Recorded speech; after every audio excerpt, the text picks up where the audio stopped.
आप कहते हैं कि बच्चे सदा प्रतिभाशाली होते, लेकिन समाज उनकी प्रतिभा को नष्ट कर देता है। यह बात मेरी समझ में नहीं आती। जब पैदा हुए थे तो कोरी किताब थे, लोग जो लिख दें, कोई लिख देगा हिंदू, कोई लिख देगा मुसलमान, कोई लिख देगा ईसाई, वही तुम हो जाओगे। बच्चे तो कोरे कागज की तरह पैदा हो, फिर लिखावटें हम लिख देते, गंदा हम कर दे, फिर लिखावटों पर लिखावटें लिखती जाती और धीरे धीरे कोरा कागज छिप जाता है, कालक ही कालक हो जाती है। राजस्थान में प्यारी महिला थी भूरबाई। मैं जब पहला शिविर लिया तब से ही वो शिविरों में आती थी। पहले शिविर में भी आई थी, उसके भक्त भी आए थे। राजस्थान में उसकी प्रतिष्ठा थी। प्यारी महिला थी, अत्यंत सरल थी, जिसको साधु कहे वैसी साधु थी, तुम्हारे महात्माओं जैसी नहीं, सच में ही साधु थी। उसके भक्तों ने मुझसे कहा कि आपकी ये मानती है, आपके सिवा ये किसी की मानती नहीं। आप इतना कह दो, इससे हमारी प्रार्थना है कि अब उम्र बहुत हो गई, 70 पार कर गई, अब ज्यादा दिन जिएगी भी नहीं, तो अपना अनुभव लिख दे। खुद तो लिख नहीं सकती, मगर हम लिख लेंगे, लिखवा दे। कालिदास भाटिया एडवोकेट थे हाई कोर्ट के, उन्होंने सब वकालत छोड़ दी थी और भूरबाई के कपड़े धोते थे। उन्होंने मुझसे ये कहा कि आपसे प्रार्थना है इतनी, इसके पास रह के 20 साल में मैंने जाना है कि बहुत हीरे जवाहरात, मगर न लिखवाती है न लिखने देती। मैंने भूरबाई को कहा कि ये बेचारे इतने परेशान है तो लिखवा दे। उसकी उम्र तो 70 साल थी, लेकिन वो मुझसे कहती थी बाप जी। उसने कहा बाप जी आप कहें तो ठीक, लिखवा दूंगी। ये दुष्ट कालिदास मेरे पीछे पड़ा ही है बहुत दिन से, इसने ये तरकीब अच्छी निकाली कि आपको भी बीच में ले लिए। अब आप कहते हैं तो लिखवा दूंगी। दोबारा जब आएंगे तो जरूर कालिदास जो कहता है ये काम पूरा हो जाएगा। दोबारा जब मैं गया तो सारे वक्त एक बड़ी सुंदर लकड़ी की मंजूसा में ताला लगाए हुए उठा के सिर पर, कालिदास भाटिया ही उसे सिर पर रखे हुए थे, सुंदर मंजूसा को लेके आए। भूरबाई भी आई और हंस रही थी बहुत, और कालिदास ने कहा आप उद्घाटन कर दें। भूरबाई ने किताब लिखी, हमको तो लिखने नहीं दी इसने, और हम तो ये जानते नहीं थे कि ये लिखना भी जानती, मगर ये बिल्कुल ताला लगा के चुपचाप लिखती थी। कहती थी कि बाप जी आएंगे उनसे उद्घाटन करवा दूंगी। हमें तो पता ही नहीं इसने क्या लिखा है। हम बड़े उत्सुक हो रहे हैं देखने को, कौन सी किताब लिखी, क्या लिखा।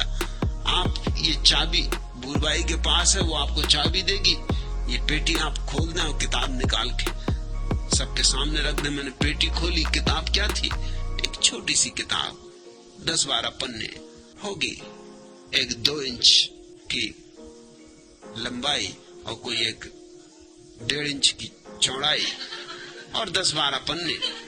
और मैंने किताब खोल के देखी, वो बिल्कुल काली ही, उसमें कुछ लिखा ही नहीं, और सफेद पन्ने भी नहीं, बिल्कुल काले। और भूरबाई खिलखिला के हंसने लगी। मैंने कहा कि ठीक, ये उद्घाटन हो गया, ये भूरबाई ने अच्छा शास्त्र लिख दिया। अरे दूसरों ने लिखे तो वो थोड़ा बहुत काला करते, इसने इतना लिखा है कि बिल्कुल काला कर दिया। लिखती गई। भूरबाई ने कहा कि मैंने पहले कहा था कि बाप जी पहचान जाएंगे। अरे मैंने भी कहा कि जब लिखना ही है तो क्या कंजूसी करना, दिल खोल के ही लिख दो। एक दफे तो लिखनी है जिंदगी में, सो लिखी दो। ये कालिदास भी तृप्त हो जाओ, कालिदास है ये, सो इसके नाम से मुझे याद आया कि काले ही कर दूं, ये दुष्ट पीछे पड़ा है। तो ये रहा ग्रंथ, उद्घाटन हो गया। भक्तगण तो बड़े निराश हुए कि ये तो बड़ा पागलपन हो गया, हम तो मंजूसा इतने बैंड बाजा बजा के लाए, क्या पता था कि ऐसी मजाक हो जाएगी। मगर बात उसने ठीक कही कि अब क्या कंजूसी करनी, जब लिखना ही तो पूरा ही लिख दिया।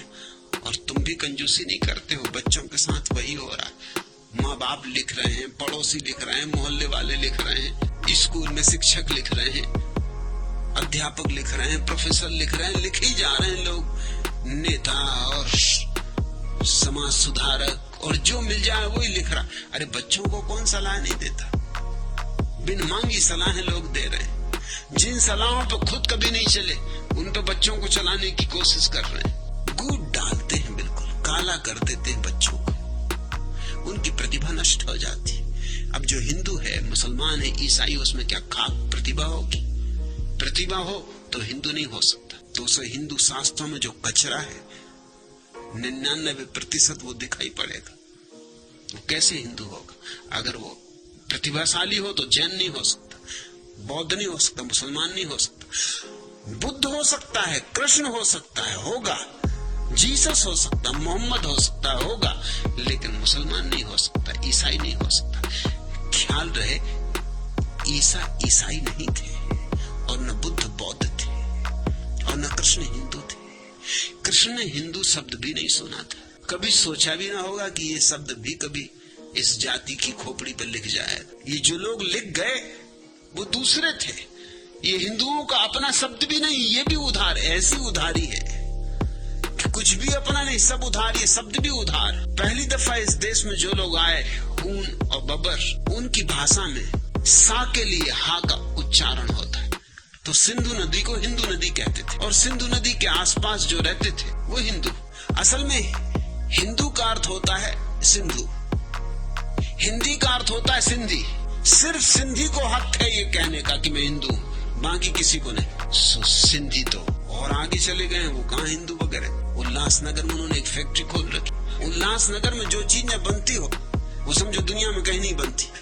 मैंने सुना है कि एक प्रतियोगिता हुई कि दुनिया में सबसे ज्यादा कारीगरी कहाँ होती, तो एक तार पर, इतना बारीक तार अमेरिका में बना, तो उतना बारीक तार कोई ना बना सके, खाली आंख से दिखाई ना दे, बाल से भी पतला, जब तक उसको तुम विशेष यंत्रों से न देखो दिखाई ना पड़े।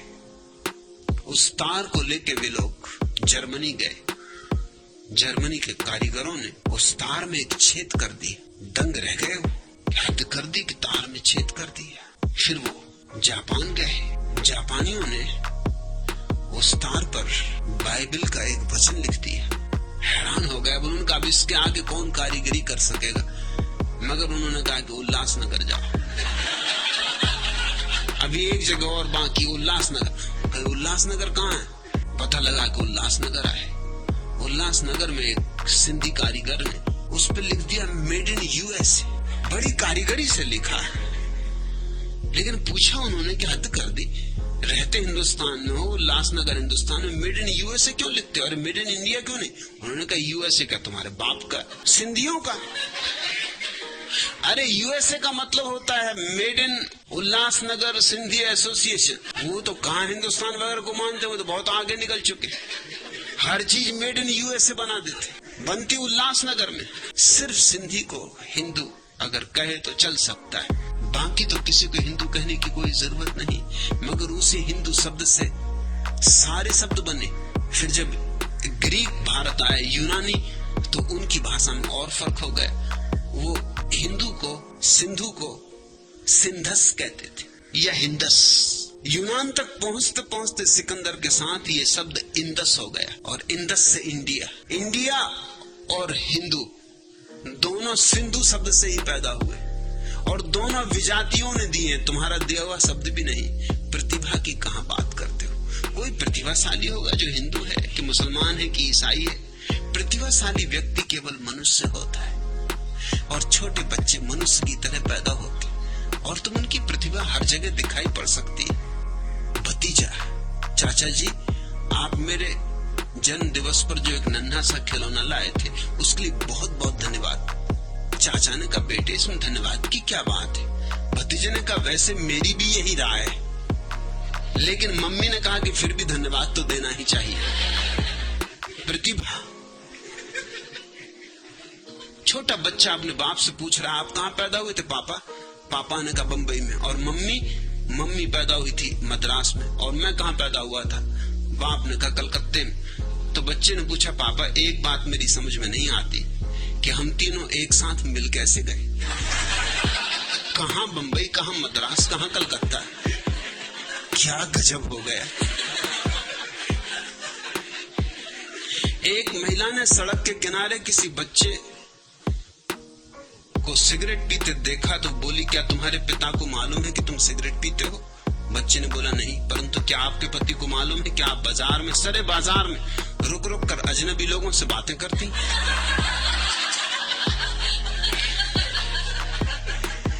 बच्चे प्रतिभाशाली हैं, जरा उनको देखो, उनकी बातें समझो, तुम उन्हें बड़े लोगों से ज्यादा बुद्धिमान पाओगे।